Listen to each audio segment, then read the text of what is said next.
જિલ્લામાં ગઈકાલે મોડી રાતથી વરસાદી માહોલ જામ્યો છે ત્યારે ખેડૂતોને ખૂબ જ મોટા પાયે નુકસાન થઈ રહ્યું છે।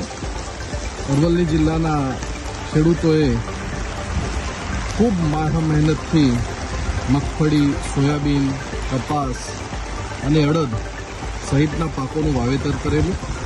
પાક ગણવાની પરિસ્થિતિ આવી એ સમયે જ જ્યારે કુદરત ખેડૂતો પર રૂઠી હોય અને આજે વરસાદી માહોલ જામ્યો છે, જેના કારણે ખૂબ મોટું નુકસાન ખેડૂતોને થઈ રહ્યું છે।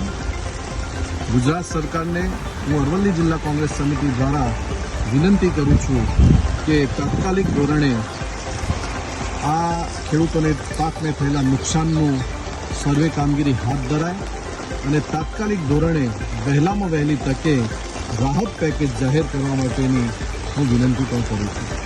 અગાઉના વર્ષોમાં પણ જ્યારે આવું નુકસાન થયું હોય ત્યારે માત્ર સર્વેની કામગીરી હાથ ધરાતી હોય છે, પરંતુ માત્ર સર્વે કામગીરી ન રહેતા ખેડૂતોને પૂરેપૂરું સર્વે કરી અને સરકાર રાહત પેકેજ તાત્કાલિક ધોરણે ચૂકવે એ માટેની મારી સરકારશ્રીને નમ્ર વિનંતી છે।